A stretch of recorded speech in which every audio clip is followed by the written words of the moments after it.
उस्मान बुज़दार के नाम जरा एक मजेदार सा पैगाम दे दें। No comments. इसमें पीटीआई शुरू से ही विन कर रही है। बहुत सी ऐसी चीजें थी जो हम नहीं कर सके। हमने यहाँ पे रिकॉर्ड काम करवाए हैं इस हल्के में। तो वही चौक है, यहाँ पे कोई सड़क आपको खड्डा नजर नहीं आएगा। हमने गलियों के अंदर भी पैच वर्क करवाया, इलामा इकबाल टाउन के अंदर भी, और नॉन एलडीए जो क्लिफ्टन कॉलोनी हो गया या नजफ कॉलोनी हो गया, तो वहाँ पे भी डेवलपमेंट काम रिकॉर्ड हुए हैं। यहाँ पे इतना आसान नहीं होता। जो मेन इशू आता है, क्योंकि पाकिस्तान इस वक्त मुआशी बदहाली का शिकार है, जिस महकमे पे भी आप रिक्वेजिशन भेजते हैं तो वहाँ पे फंड्स की शॉर्टेज होती है, जिसकी वजह से तरक्याती मंसूबे तातुल का शिकार हो जाते हैं। PP 168 में बहुत से मसाइल के बारे में भी आपने सुना, और पोश इलाका होने के बावजूद यहाँ पे जो कारकुनान हैं, जो गरीब लोग हैं, वो पिस रहे हैं। मेरे साथ इस वक्त जो शख्सियत मौजूद हैं वो पाकिस्तान तहरीक इंसाफ की नुमाइंदगी भी कर रहे हैं, ज़िले उम्मीदवार भी हैं, उसके साथ ही साथ कारकुन भी हैं, बड़े पुरजोश। इनसे बात करते हैं और जानते हैं कि आखिर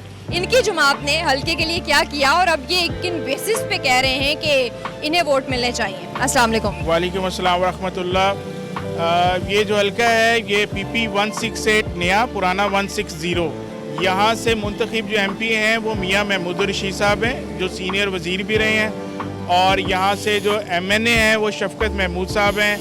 ये हल्का हमारा पढ़े लिखे लोगों का है और मिडल और अपर मिडल लोगों का ये इलाका है, और इसमें PTI शुरू से ही विन कर रही है, और हमें कंपटीशन भी बड़ा कम होता है यहाँ पे रिलेटिवली नून लीग जो कि हमारे कंपटीशन में आते हैं। इस इलाके में वैसे तो हमने बहुत सारे काम करवाए हैं साबिक हुकूमत में।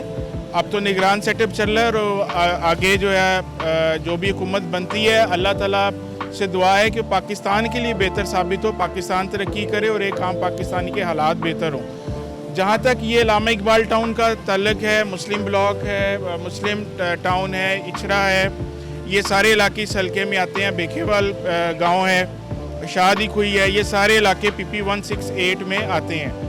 तो इस इलाके में हमने काफ़ी काम कराए हैं, लेकिन क्योंकि हमारी हुकूमत पिछले कुछ 2 साल से नहीं है यहाँ पे, तो बहुत सी ऐसी चीज़ें थी जो हम नहीं कर सके। मसलन LWMC जो है उसकी गाड़ी यहाँ पे कूड़ा कचरा लेने नहीं आती। ब्लॉक्स की अपनी सोसाइटीज़ हैं, उधर अलग पैसे देने पड़ते हैं, और जो गदा गाड़ी पे प्राइवेट लोग जो कूड़ा उठाने आते हैं वो अलग पैसे लेते हैं, और वो बीमारियाँ अलहदा फैलाते हैं, क्योंकि गली में वो सारा जो गदा गाड़ी है वो कूड़ा लेके फिरती रहती है। एक ये इशू है।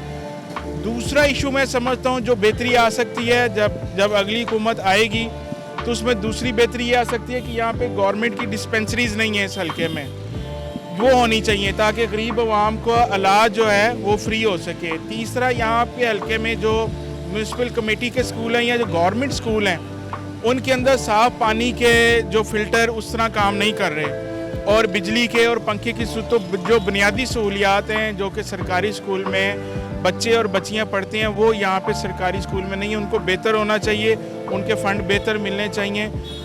ये चीज़ होगी। इसके अलावा यहाँ पे जो ट्रांसफार्मर्स, गर्मी में जब इशू आता है तो जो बिजली के ट्रांसफार्मर्स हैं उनकी शॉर्टेज हो जाती है, लोड ज़्यादा आता है, जल जाते हैं, कंप्लेंट्स काफ़ी ज़्यादा हैं। वाट के थोड़े इशू हैं, वाट पूरे नहीं आते, तो ये ग्रिड से रिलेटेड है चीज़ें।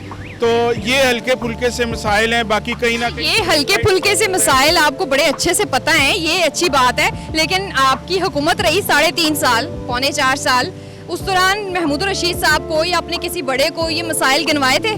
जी बिल्कुल गिनवाए थे। हमने यहाँ पे रिकॉर्ड काम करवाए हैं इस हल्के में। मियाँ साहब ने यहाँ पे सड़कें काफ़ी टूटी फूटी थी, आप देख सकती हैं। दुबई चौक है, यहाँ पे कोई सड़क आपको खड्डा नज़र नहीं आएगा। आप पूरे इकबाल टाउन में अंदर गलियों में भी चले जाएं तो हमने गलियों के अंदर भी पैच वर्क करवाया, इलामा इकबाल टाउन के अंदर भी, और नॉन LDA जो क्लिफ्टन कॉलोनी हो गया या नजफ कॉलोनी हो गया या शादी खुई या बेखेवाल पिंड हो गया, तो वहाँ पे भी डेवलपमेंट काम रिकॉर्ड हुए हैं यहाँ पे। अच्छा, एक लास्ट आपसे क्वेश्चन कि आप खुद भी क्योंकि फ्यूचर में बड़े सियासतदान बनने वाले हैं और आवाम का भी सोच रहे होंगे यकीनन, आपके ख्याल में सड़क बनाना ज़्यादा ज़रूरी है या डिस्पेंसरी और स्कूल पे पहले तवज्जो देना ज़रूरी है? जी देखें, दोनों चीज़ें लाजम मलजूम हैं, और इसमें जो डिस्पेंसरीज़ हैं मैंने बताया कि हम इसको मैंने पहले डिस्कस किया है, इसी वजह से कि इनकी अहमियत ज़्यादा है।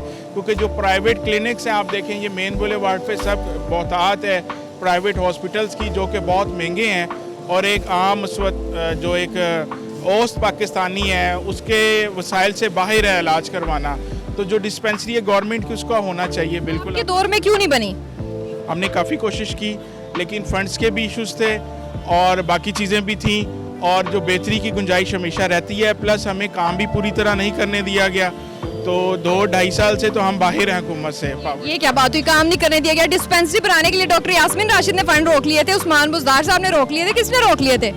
देखिए सिर्फ ये इतना आसान नहीं होता, नीचे सारा हेल्थ डिपार्टमेंट है, चीज़ें हैं, वेरिफिकेशन होती है, फिर फंड्स के इश्यूज होते हैं। जो मेन इशू आता है क्योंकि पाकिस्तान इस वक्त मुआशी बदहाली का शिकार है, तो आप जिस महकमे पे भी आप रिक्वेजिशन भेजते हैं तो वहाँ पे फंड्स की शॉर्टेज होती है, जिसकी वजह से तरक्याती मंसूबे तातुल का शिकार हो जाते हैं। लास्ट पे ना अपने दौर के बेहतरीन वसीम अकरम प्लस उस्मान बुज़दार के नाम जरा एक मज़ेदार सा पैगाम दे दें।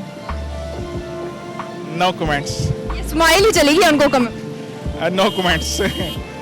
क्योंकि मैंने उनको एक दौर में काफ़ी डिफेंड किया है। जब कोरोना आया और जो हमने एक्सपो में यास्मीन साहिबा ने बड़ा अच्छा हॉस्पिटल बनाया और वो हमारे वज़ीर आला पंजाब रहे हैं, तो जो आदमी चला जाए तो फिर उसकी बुराई नहीं करनी चाहिए। और यहाँ से तो नहीं चलेंगे, खुदा न ख्वास्ता हो सकता है वही निगरान वज़ीर आज़म आ जाए इमरान खान साहब की तरफ से रिकमेंड होके। चलें जी, शुक्रिया।